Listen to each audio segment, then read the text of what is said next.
Yo guys, it's CFB. Welcome back to a brand new video. Welcome back to the channel. Today we are here with the match preview for Man United versus Chelsea. This is a huge game. This is Chelsea's first big proper test in the Premier League, and I'm going to mention why it's the first big proper test in the Premier League despite Man United's form and how they've been over the past year. So before we do get into it, please like, subscribe, hit the bell notification so notified every time I load a video. Also, first link in the description to my second channel. Go and check that out. It'd be very much appreciated.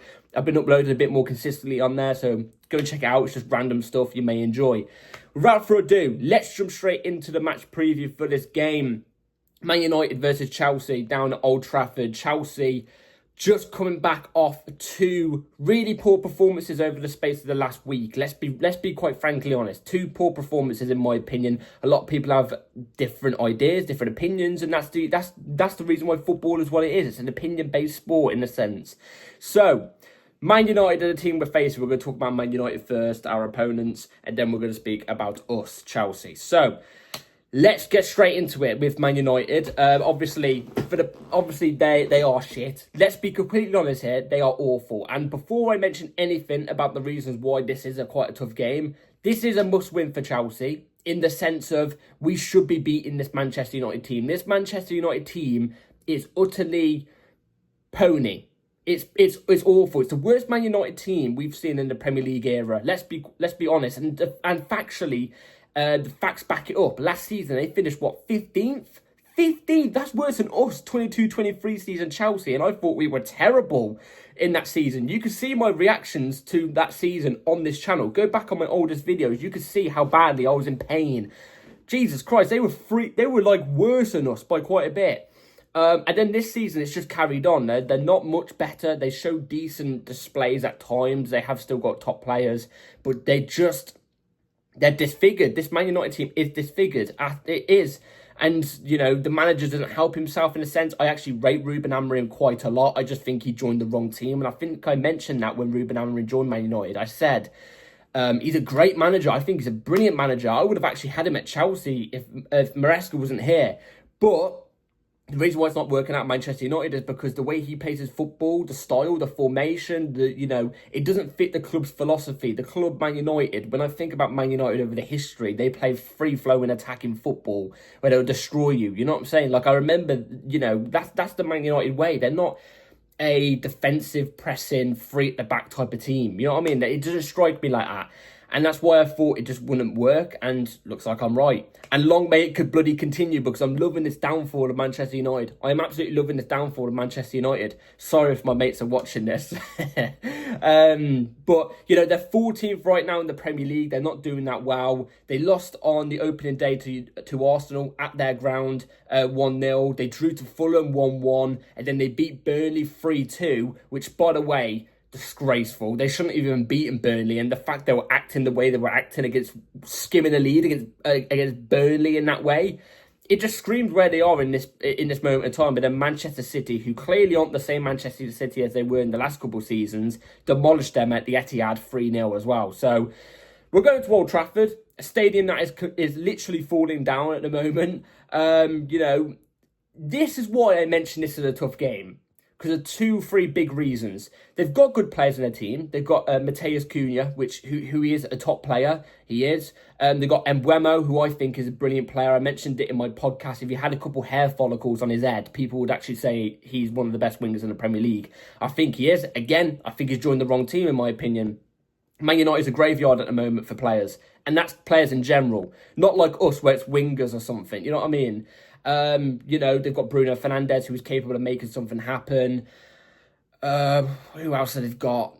They've got a few other players that are decent at times, you know what I mean? But their goalkeeper's still a big error.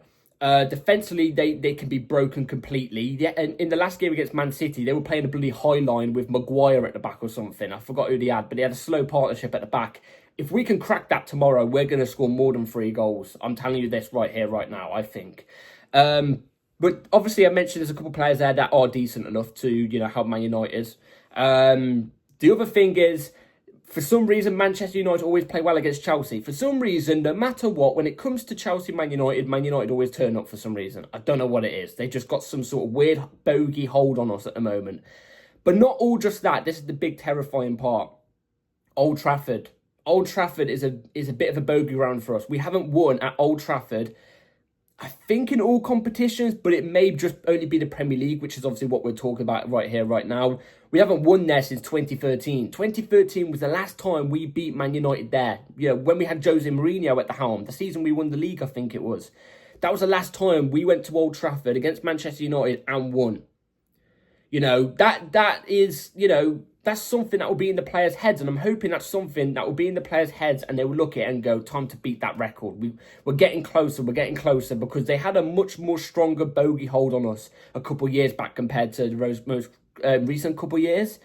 But now is the time you can break that record. Now is the time this Chelsea team can break that deadlock. You know what I'm trying to say? Perfectly capable of, because we've got a good team, we've got a good squad. And Man United haven't. You know what I'm saying? They're at a really bad point. Ruben Amorim is potentially going to be sacked soon. He could potentially be sacked if he gets demolished by us tomorrow. You know, this is a really good time for us to play and finally get a win at Old Trafford. Not just that, but for us, it would be a big mentality shift. I know it would only be getting a result against a really disfigured Man United side. I get that. But breaking that deadlock at Old Trafford and winning by a good scoreline, you know, I think it would give the players a bit more of an oomph because, you know, like I said, the last week we ended up drawing to Brentford, which felt like a loss. The performance was really poor, in my opinion. It was. And we just lost. We just drew it. You know what I'm saying? I'm saying just lost because it felt like a loss. But we just drew it in like the 90th minute from a goal that shouldn't have been allowed. But, you know, fair enough. And then obviously we went over to Bayern Munich as well, literally 2 days ago. And we ended up losing 3-1 there. There was decent bits of performances there, but me personally, I don't think the performance was good enough. But there is many factors to reason why it wasn't a good enough performance. But I'm sorry, but the mentality shouldn't be really down to the point where you go to United or you draw or lose. Drawing or losing is not good enough tomorrow. We should be getting the win, and we should be piping this Man United side easily. It shouldn't even be a contest. We should be playing these off the park without a struggle. You know what I'm saying? I'm not saying we may not concede a goal. We may concede a goal, but, you know, there's that. But the performance should be much better. We should be playing with confidence against this Manchester United side. If I see us go out on the pitch tomorrow and we're being wary of Manchester United and we're being a little bit, you know, scared or something like that, I will be fuming at on my match reaction. Like, I will come on here no holds barred because I'm sorry, this is unacceptable. Not against Manchester United. I don't care if it's at Old Trafford either. I don't care. Go and get me the 3 points. Go and get me my 3 points. Because if we don't get 3 points tomorrow, God, it's going to be bad. Because that means we picked up, what? Let's say we draw tomorrow. That's, what, 9 points in 5 games? So, that 3, 6, 9, 12, out of a possible 15, that's not good enough. For the start we've had, it's not good enough. You know what I mean? And also, mentally, if we lose tomorrow or draw tomorrow, it's going to be even worse for us, especially over the past week. The results we've had over the past week. So we've got to get the result tomorrow against Manchester United. So,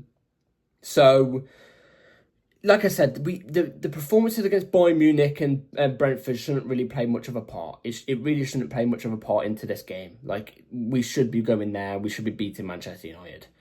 Anyway, let's get on to injury news for Chelsea. Injury news. I think everybody is fit and available. I don't know whether Lavia is going to be on the bench yet. I know he's in training. I know he's been pictured in training, but I don't know if he's fully ready or not to be on the bench for the game tomorrow. We'll have to wait and see. But one big thing I want to stress about tomorrow, is I want to see us be fearless tomorrow. I think that's the key element for me. I want to see us be fearless against Manchester United tomorrow. I want to see us driving at Manchester United. I want to see us driving at their fullbacks. I want to see us popping the ball over the top past that high line, that press. You know what I'm saying? Because they're going to press us. There's no doubt about it. They're going to press us. Mason Mount's going to be in the squad, you know, former Chelsea player. He's obviously a pressing machine. I want to see us break that press. I have no problems with us breaking the press. I have us executing, after going past the press, executing going forward, you know, getting that final ball through or something like that. That's where I have my problem. I'm expecting no problems tomorrow in terms of that. Because Man United will press us. They will. Which should leave gaps for us to expose them. We should be exposing this Manchester United side. Anyway, this is everything I've got to say. Let's get into the lineup I'll go for tomorrow. So, the 11 I'm going to go for tomorrow. It's going to be right here on the screen. So, some little changes here. Robert Sanchez in goal. I actually thought, I never gave him any credit, actually, in the Bayern Munich reaction to the game because I was a little bit annoyed just in general. But not with Robert Sanchez. I actually thought he had a decent game. I thought he had a really good game. I thought if we had to do 4 players I thought did well, I thought Robert Sanchez will probably be on there, on that list. So, hopefully he can continue with that form. Cucurella left back inverting into the midfield. Reece James at right back inverting as a right centre back. It's the same back line, annoyingly. I know a lot of people have their fears about the back line at the moment, and I do agree. I can see the concerns. Problem is, we haven't got a left-footed centre back. Do you want to chuck Badiashile straight into the team against Man United? Hato as well. Hato would have understood if we went with left centre back against Bayern Munich. I would have understood that. But chucking him straight in this game, in a Premier League game against a Premier League team, I don't know. I'm going to go Cucurella left back going into midfield. Also helps, Caicedo out when Andre Santos pushes upfield. The energy Cucurella can add. Reece James, he got cooked, by the way, by Elise. I will say that. Reece James at right back, right centre back. He got taken off at around the 60th, 70th minute. I think he should be fine to play tomorrow. I get it, the injury woes. You're a little bit worried. I get it, but I'm going with Reece James at right back. We need him tomorrow. Tosin Adebayo, Chalobah, the centre-backs, I've got them two mixed up. I'd have Chalobah at left centre-back, obviously, and Tosin at right. The reason why I'd have Tosin at right is because when Reece James comes over on the right centre-back, Tosin would be the central centre-back. You can't really have Trevor as the central centre-back. So I'd have those two. I understand the concerns, but right now it's the only thing we can possibly go for. It's the best we can possibly go for. Caicedo, Andre Santos, double pivot. I'm going to go with Caicedo, obviously. I think he's been brilliant so far. He stays all the time, anytime he stays. Andre Santos, I'm going to be using him instead of Enzo Fernandez because I thought Enzo Fernandez wasn't good enough against Bayern Munich. I thought when Andre Santos came on, he showed levels. He showed that he can compete in this Chelsea team. He set up the goal with a brilliant pass to Cole Palmer that was unfortunately offside around the 89th minute of the game. I didn't see Enzo Fernandez execute that type of pass yesterday. I didn't see Enzo Fernandez get in those type of positions to receive the pass, to make the pass in the first place. I never saw him. Andre Santos did in a couple of occasions, and he took the risk with the pass. It wasn't a simple pass. He took the risk. I'm going with Andre Santos tomorrow, personally. Obviously, I'd have him pushing up a little bit more too, out of the two in the midfield. Garnacho, I'm going to make him have his first Chelsea official debut tomorrow, and I'm doing it against Manchester United. The reason why, not just because of the Garnacho United links, I'm not on about that. He may know a few things as well to help us out, but I also think he's been a little bit better than Jamie Gittins in the little parts we've seen him in the Premier League than Gittins. Gittins still needs to adapt and stuff. And also Garnacho, this used to be his team. He was at this team literally 3 weeks ago, a month ago. So, let's play him. I feel like he would be hungry to go and get a goal tomorrow. I think we will see him at his hungriest tomorrow playing against United to prove everybody wrong, to really slap one in. If he slaps a goal in tomorrow, shushes the United fans, do some shithousery, I can't lie, you may have got my little bit of respect there. You know what I'm saying? A little bit of respect. So Garnacho, I'm going to go off the left. Estevao on the right. He didn't play against Bayern Munich. I was going to say Barca then. He didn't play against Bayern Munich. I don't think he played against Brentford either, started. So I'm going to go with Estevao on the right to play against United. We need a player that will drive at their defence and be fearless. You know what I'm trying to say? You could take a risk, take a player on to then, maybe take a shot outside the box or something. Estevao adds that. I want that. Cole Palmer, do we even need to speak about Cole Palmer? He's been brilliant so far. He's straight in the 10, obviously. And then João Pedro as a striker. I didn't really rate João Pedro's performance against Bayern Munich. But, again, the only striker we possibly go for tomorrow. I also think he will score tomorrow. I think he'll get some sort of GA tomorrow. I do think he will. Against this type of team, it's suited to the way he plays. He can take on a man. He can make a good run in behind. I trust him tomorrow. So that's 11 I'm going to go for tomorrow. Let me comment down below what you would go with. So, score predictions tomorrow. Man United versus Chelsea. The problem I'd see here, again, is just the defence.